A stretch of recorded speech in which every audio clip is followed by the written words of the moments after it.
Welcome all. ఫైనల్గా మనం back ఎండ్కి వచ్చేసాం. సో ఫ్రంట్ ఎండ్లో మనం హెచ్టిఎంఎల్, సిఎస్ఎస్, జావాస్క్రిప్ట్ యూస్ చేసుకుని ఒక పోర్ట్ఫోలియో వెబ్సైట్ డిజైన్ చేసాం కదా. అండ్ ఫ్రేమ్వర్క్స్ కూడా బూట్ స్ట్రాప్ అండ్ జెక్వెరీ చూసాం. ఇంకా ఫ్రేమ్వర్క్స్ కూడా చెప్తాను, వేరే కూడా కవర్ చేస్తానని. బట్ కొన్ని బ్యాక్ ఎండ్ అవి ఫ్రేమ్వర్క్స్ ప్లస్ సమ్ ప్రాజెక్ట్స్ అలా చెప్పుకుంటూ ప్యారలల్గా వస్తాను అనమాట. సో ఇక్కడ వచ్చేసరికి మనకు బ్యాక్ ఎండ్ ఎలా వర్క్ అయిందంటే, మన యూజర్ ఏదైనా సెర్చ్ చేసినప్పుడు వెబ్సైట్ లింక్స్ వస్తాయి కదా, అవి క్లిక్ చేసినప్పుడు అది సర్వర్కి వెళ్ళినప్పుడు అది మామూలు స్టాటిక్ ఫైల్స్ అనుకోండి, అంటే హెచ్టిఎంఎల్ అనుకో, డైరెక్ట్గా మీకు సర్వర్లో హెచ్టిఎంఎల్ ఫైల్స్ ఉంటాయి, అవి తీసుకొచ్చి మీకు ఇక్కడ చూపిస్తుంది. అది కాకుండా మీకు డైనమిక్ వెబ్సైట్ లైక్ అమెజాన్ కానీ, ఫేస్బుక్ కానీ, ఏదైనా సోషల్ మీడియా యాప్స్ అలాంటివి ఉన్నాయనుకోండి, అప్పుడు మీరు లాగిన్ అయినాక మీ పర్టికులర్ డీటెయిల్స్ చూపిస్తుంది కదా, పక్కన లేక సెక్యూర్గా మీ డేటాని చూపిస్తుంది. సో అదే విధంగా మనం డేటాబేస్ మెయింటైన్ చేయాలంటే, సపోజ్ ఎగ్జాంపుల్ మీరు కాలేజ్ రిజల్ట్స్ చూసుంటారు, మీ రోల్ నెంబర్ ఓపెన్ చేస్తే మీ డేటానే వస్తుంది, పక్కన వాళ్ళది కాదు. అలా మీ డేటాని చూపించడం కోసం మనం డేటాబేస్ యూస్ చేస్తాం. సో ఆ డేటాబేస్ యూస్ చేయడానికి ముందు సర్వర్కి డేటాబేస్కి మధ్యలో ఒక అప్లికేషన్ అనేది ఉంటుంది. అదేంటి, ఇప్పుడు పిహెచ్పి అంటే పిహెచ్పిలో డెవలప్ చేసి పిహెచ్పి వచ్చేసి సర్వర్కి డేటాబేస్కి మీడియేటర్ కింద వర్క్ చేస్తుంది. అలానే మనకి పైథాన్ వచ్చేసరికి సర్వర్కి డేటాబేస్కి మీడియేటర్. అలాగే ఇప్పుడు జావా స్క్రిప్ట్ కాబట్టి మనం యూస్ చేసేది జావా స్క్రిప్ట్లో నోట్ జేఎస్ అనేది మీడియేటర్గా పనిచేస్తుంది అనమాట, సర్వర్కి అండ్ డేటాబేస్కి మధ్యలో. అంటే ఇక్కడ ఇన్ఫర్మేషన్ ఇక్కడికి తీసుకురావడానికి. ఓకేనా. సో అప్లికేషన్స్ ఏంటి, నోట్ జేఎస్ మనం యూస్ చేసేది. ఓకేనా. పిహెచ్పి వచ్చేసరికి వర్డ్ ప్రెస్ కవర్ చేసినప్పుడు పిహెచ్పి కూడా చూపిస్తాం. సో ఎగ్జాంపుల్ మీకు ఇప్పుడు ఈ మొత్తం ఎలా వర్క్ అవుతుంది సర్వర్ అనేది లైవ్గా చూపిస్తాం. ఓకేనా. Let's dive into the server. So ఇప్పుడు ఇది ఫ్రీ హోస్టియా సర్వర్ ప్యానల్ అన్నమాట. హోస్టింగ్ అన్న సర్వర్ అన్న రెండు ఒకటే. సో దాంట్లో కంట్రోల్ ప్యానల్స్ ఉంటాయి. సో ఒక్కొక్క దానికి ఒక్కొక్క యూఐ ఉంటుంది. జస్ట్ యూఐ చేంజ్ అయ్యింది అంటే యూజర్ ఇంటర్ఫరెన్స్. ఇంకా మిగతాదంతా సేమ్ టు సేమ్ ఉంటాయి లోపల ఆప్షన్స్ అన్ని. సో ఫస్ట్ ఏంటంటే మనం డొమైన్ వేరే సెటప్ బై చేస్తాం కదా, లైక్ గోడాడీలో, దాన్ని ఇక్కడ లింకప్ చేసుకోవాలి మీరు. సో నేను ఇక్కడ డొమైన్ అనేది లింకప్ చేసుకున్నాను. ఇవ్వండి, రిజిస్టర్ డొమైన్ అని క్లిక్ చేస్తే నేను ఇక్కడ హోస్టెడ్ డొమైన్ ఆల్రెడీ రిజిస్టర్ చేసుకున్నాను కాబట్టి హోస్టెడ్ డొమైన్ అని వచ్చింది. నా డొమైన్ని ఇలా ఇక్కడ హోస్ట్ చేసింది. నా డొమైన్ ఒక ఐపీ అడ్రస్ చూశారు కదా, డిఫాల్ట్ రౌటింగ్. సో ఈ విధంగా మీకు డిఎన్ఎస్ నేమ్ సర్వర్స్, ఈ నేమ్ సర్వర్స్ మీ గోడాడీలో లింకప్ చేసుకోవాలి, అప్పుడు వచ్చేస్తున్నాను. ఓకేనా. అలా లింక్ అయితే సో ఇప్పుడు ఈ లింక్ అయిన తర్వాత మీకు ఫైల్స్ అప్లోడ్ చేయాలి. ఇప్పుడు నాది డిజిటల్ కిట్స్ అంతా స్టాటిక్ వెబ్సైట్, డైనమిక్ కాదు. ఇప్పుడు ఇదంతా ఉంది, లైక్ ఇప్పుడు డిజిటల్ మార్కెటింగ్ సర్వీస్ అని క్లిక్ చేశాను, చూసారా, .html. సో ఈ విధంగా పూర్తిగా డెవలప్ అవ్వలేదు. సో ఏదో పైన అలా చేశాను నా ఫ్రీలాన్స్కి పోర్ట్ఫోలియో కింద చూపించుకోవడానికి. సో ఈ విధంగా ఉంది కదా, గెట్ కోట్ అంటే ఎలా. ఓకే.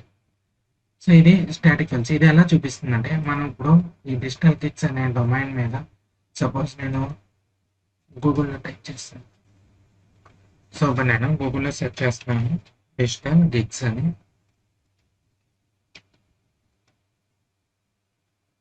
సో ఇలా వచ్చింది నాది డిజిటల్ గిగ్స్. ఓపెన్ చేద్దాం.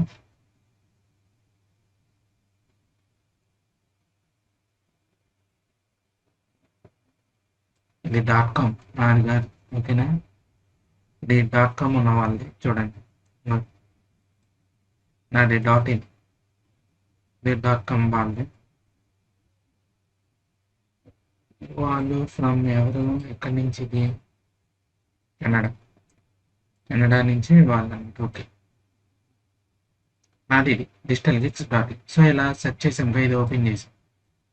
సో ఇది ఎలా వచ్చిందంటే, ఇప్పుడు మన ఫైల్ సర్వర్కి వస్తాయి కదా, సర్వర్కి వచ్చి మనది స్టాటిక్ కాబట్టి మనకి ఇక్కడ డైరెక్ట్ సర్వర్లో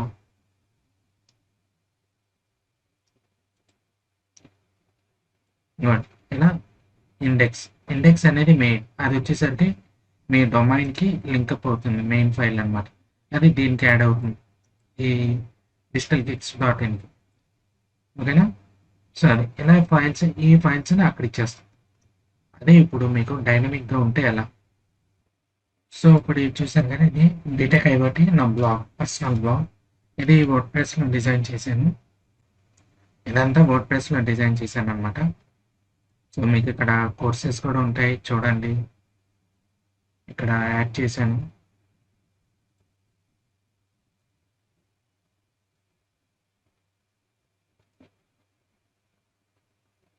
యూట్యూబ్లో చూసినా పర్లేదు, ఇక్కడ చూసినా పర్లేదు. బట్ ఇక్కడ ఏంటంటే మీకు ఇలా ఇండివిజువల్గా ఇచ్చాను. Java script, full stock and CSS grade, flux box ఇదంతా. సో ఇప్పుడు ఈ బ్లాగ్ ఉంది కదా, ఈ బ్లాగ్ అంతా డైనమిక్గా ఉంది. సో ఇప్పుడు మనం సర్వర్కి వెళ్దాం. ఇక్కడ సింగిల్ వెబ్ హోస్టింగ్, దీన్ని మేనేజ్ క్లిక్ చేయండి. సో ఇప్పుడు ఇక్కడ చూసారుగా, ఇందాక ఇక్కడ మనకు అలానే ఉంది, ఇది ప్రీ హోస్ట్ చేయాలి.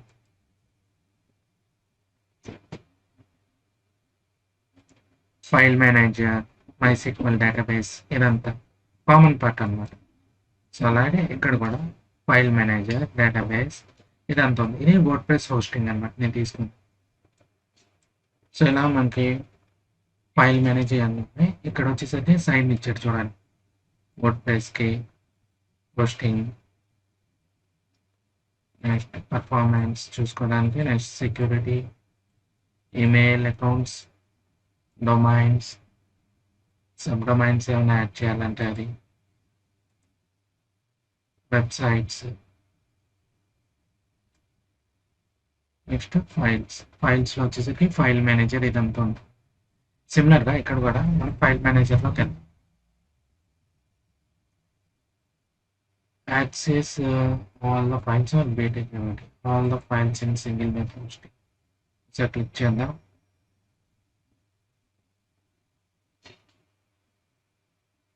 సో ఈ విధంగా మనకు వచ్చింది ఆల్ ఫైల్స్ అంటే. సో ఇక్కడ మనకి పబ్లిక్ అండర్ స్కోర్లో బీటెక్ ఏమిటి ఉంది, దాన్ని క్లిక్ చేయండి. సో ఇక్కడ కూడా చూసారు కదా మీకు index.php, ఇది వచ్చేసరికి మెయిన్ డొమైన్కి లింక్అప్ అయి ఉంది మెయిన్గా. సో అలాగే ఇక్కడ అంతా చూసారు కదా, ఇదంతా డైనమిక్గా ఉంటుంది. ఇప్పుడు ఇక్కడ index.php అని ఇచ్చాడు, దానికి కింద ఎంత సిఎంఎస్ అనమాట మొత్తం లింకప్ చేసాడు. దాన్ని ఈ ఫైల్స్ అన్ని ఇన్స్టాల్ చేసుకున్నాం. బట్ మనం ఎక్కువ కంటెంట్ ఇదంతా రాసేది డబ్ల్యూపీ కంటెంట్, ఇంకా ప్లగిన్స్, థీమ్స్ ఇక్కడ మనం అప్లోడ్ చేసేది డేటా అంతా. సో ఇక్కడ ఉంటుంది. సో ఇలానే మీరు సిఎంఎస్ క్రియేట్ చేయాలంటే ఇలా ఉంటుంది. సో ఆ ప్రాసెస్ అంతా చూద్దాం ముందు. వర్డ్ప్రెస్ థీమ్స్ కూడా డెవలప్ చేయటం అదంతా చూద్దాం. కస్టమ్ థీమ్స్ ఇదంతా ఇది మీకు చెప్తున్నాం. సో ఇక్కడ ఏంటి మనకి ఇది ఉంటుంది కదా, ఈ ఫైల్స్ ప్రతిదీ ఇప్పుడు దీంట్లో మనకి థీమ్స్లోకి వెళ్దాం. మనం థీమ్స్ ఇన్స్టాల్ చేస్తాం కదా, దాంట్లో ఇప్పుడు ఇక్కడ టెంప్లెట్స్ అని ఉంది. టెంప్లెట్స్లో ఇదిగోండి సింగిల్ మళ్ళీ ఇక్కడ index.html, home.html ఎన్ని HTML ఫైల్స్ పెట్టాడు.